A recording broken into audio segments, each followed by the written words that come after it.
Selamat siang semuanya. Hari ini saya akan mempresentasikan inovasi smart system pembelian obat berbasis vending machine. Selanjutnya saya ingin memperkenalkan anggota kelompok 9. Perkenalkan, nama saya Kadek Suryawibawa dengan NIM 164244055. Perkenalkan, nama saya Muhammad Afif Alamin dengan NIM 164246067. Perkenalkan, nama saya Khairul Adil Fianto, NIM 164241111. Perkenalkan, nama saya Michael Ansmanao dengan NIM 164242122. Perkenalkan, saya Rizky Akbar Fariza Aimar dengan NIM 164241124. Untuk latar belakang dan tujuan, kesehatan adalah bagian yang penting dari hidup kita. Jika tubuh kita sehat, kita bisa menjalani aktivitas sehari-hari dengan lebih produktif. Namun, masih banyak orang yang kesulitan mendapatkan obat yang dibutuhkan. Banyak masyarakat mengeluhkan keterbatasan jam buka apotek atau antrian yang panjang, terutama di kota-kota besar. Kemudian, bagi mereka yang tinggal di daerah terpencil, untuk mendapatkan obat bisa jadi lebih sulit.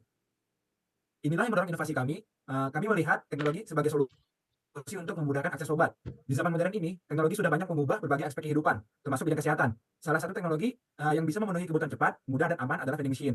Mesin ini bisa bekerja tanpa batasan waktu, mudah digunakan, dan bisa diakses kapan saja. Kemudian, dengan memanfaatkan keunggulan ini, kami menghadirkan inovasi baru, yaitu sistem vending machine khusus untuk obat-obatan. Tujuan utama kami adalah meningkatkan akses obat bagi masyarakat di berbagai tempat, khususnya di daerah yang jauh dari apotek. Sistem ini memudahkan proses pembelian obat dan mengurangi waktu tunggu. Dengan fitur khusus untuk validasi obat, sistem ini juga memastikan keamanan dan ketepatan dosis sesuai usia pengguna, sehingga risiko kesalahan bisa terhindari. Baik, selanjutnya adalah dekomposisi dari vending machine. Sebelumnya saya akan menjelaskan apa itu dekomposisi.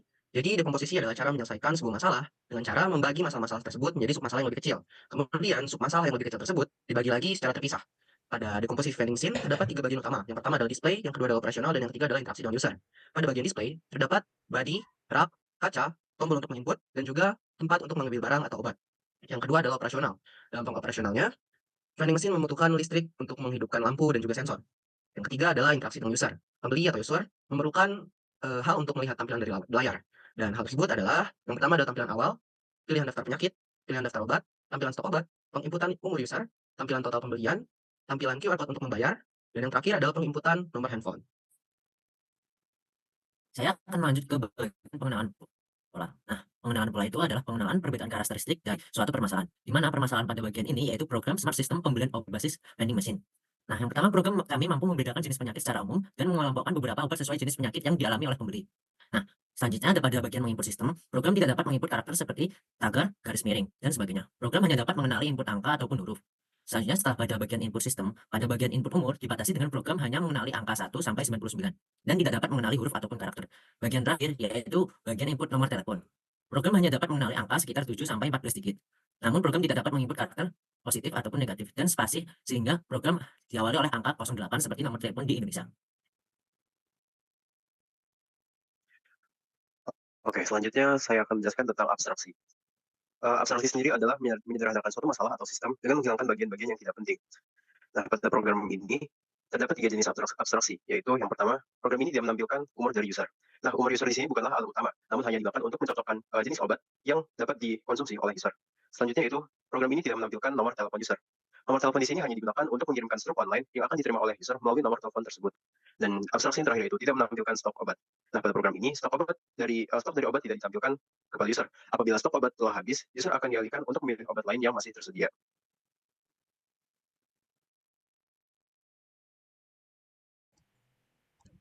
Baik, selanjutnya saya akan menjelaskan tentang bagan alir atau diagram alir atau flowchart dari smart system pembelian obat berbasis vending machine. Nah, untuk yang pertama, sistem akan menampilkan daftar penyakit. Daftar penyakit di sini adalah daftar penyakit ringan seperti mah, batuk pilek, mual muntah, dan sebagainya. Lalu, user akan menginputkan penyakit yang dialami oleh user atau pengguna. Selanjutnya, sistem akan menampilkan daftar obat sesuai kategori yang terpilih, penyakit terpilih.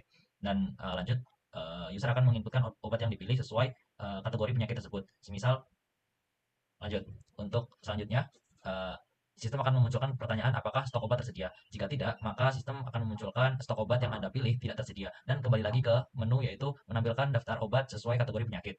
Namun, jika obat tersedia, lanjut kepada input umur pengguna. Di sini, user akan menginputkan umur dari pengguna obat tersebut. Dan lanjut ke pertanyaan selanjutnya, yaitu apakah umur sesuai dengan dosis obat. Jika tidak, maka sistem akan menampilkan, maaf, obat yang Anda pilih tidak sesuai dengan usia pengguna. Lalu akan dikembalikan kepada menampilkan daftar obat sesuai kategori penyakit kembali.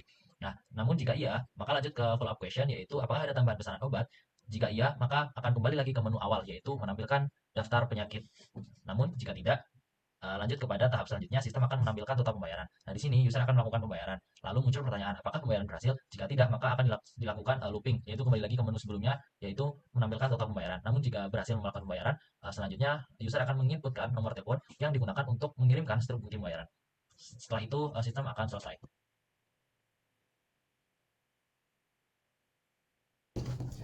Oke, jadi kita di sini mempunyai pseudocode. Yang pertama di pseudocode ini adalah data obat. Obat di sini menggunakan fungsi list di mana dengan kategori ada 8 kategori prima, radang sariawan dan lain-lain yang ada di tampilan ini. Dan setiap kategori ini memiliki obat-obat dengan keys atau kunci stok, harga, umur minimal dan umur maksimal. Setelah itu di sini ada kamus untuk keranjang belanja. Kenapa keranjang sama dengan kosong, list kosong dan total harga sama dengan kosong? Karena nanti dari ini akan kita update, dari code ini akan diupdate tentang keranjang dan total harganya. Setelah itu terdapat menampilkan katalog proses pembelian dengan menggunakan loop while.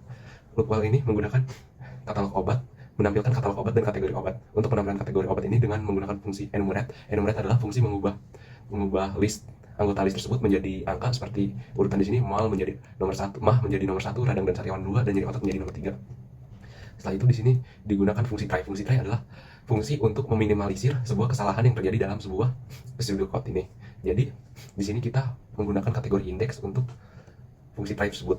Fungsi try tersebut berisi tentang kategori list obat dan lain-lain yang ada tertera di sini.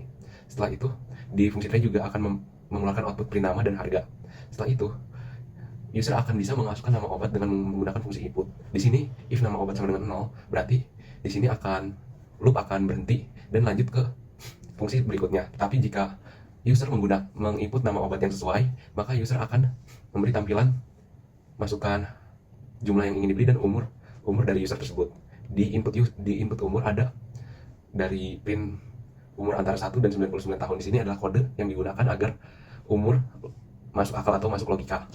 Di sini ada else dan else. Else yang pertama adalah jika umur pembeli tidak memenuhi syarat minimal dan jika umur pembeli tidak memenuhi syarat maksimal, sehingga akan di-print maaf obat tidak memenuhi syarat.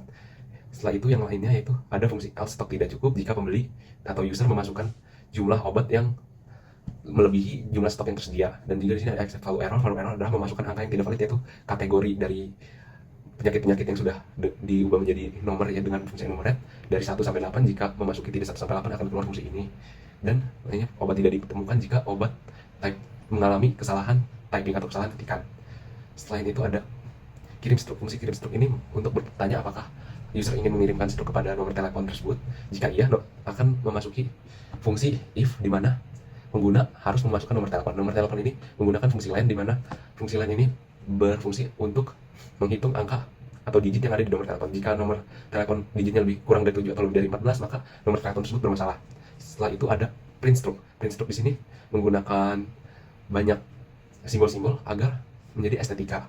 Setelah itu di print stroke ini ada menggunakan fungsi loop, yaitu nama obat dan keranjang. Keranjang tadi yang sudah diupdate di atas. Jadi nama obat dan keranjang ini akan memuat jumlah harga satuan, total harga, dan total harga obat secara keseluruhan. Setelah itu di dalam struk tersebut akan dituliskan jika pembeli memasukkan nomor telepon, maka nomor telepon tersebut akan dimasukkan. Jika pembeli tidak memasukkan nomor telepon, maka nomor telepon tersebut tidak akan dimasukkan.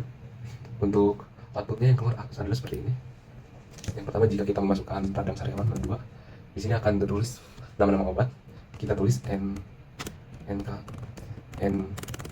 Kasari, masukkan umur 14. Di sini umur 14 tahun memenuhi syarat, sehingga keluar output masukkan jumlah yang ingin dibeli yaitu 2. Jika pembeli tidak memenuhi syarat seperti ini, contohnya kita mau 1 dan mau agar membeli Roma, umur pembeli adalah 1 tahun, maka obat tidak akan bisa dibeli. Setelah itu jika pembeli sudah ingin mengeluarkan dari sistem tersebut dengan ketik 0, setelah itu akan ditanya tentang output nomor telepon. Jika mengetik Y, maka nomor telepon akan keluar output untuk memasukkan nomor telepon itu.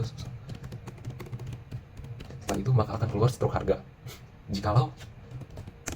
Jikalau pembeli memasukkan nomor telepon yang tidak sesuai dengan yang harus dimasukkan seperti berikut contohnya.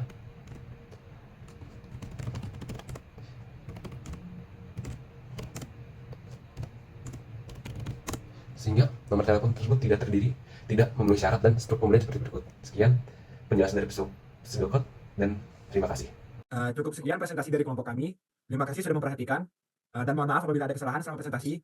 Hari ini menentukan, akhirat memutuskan.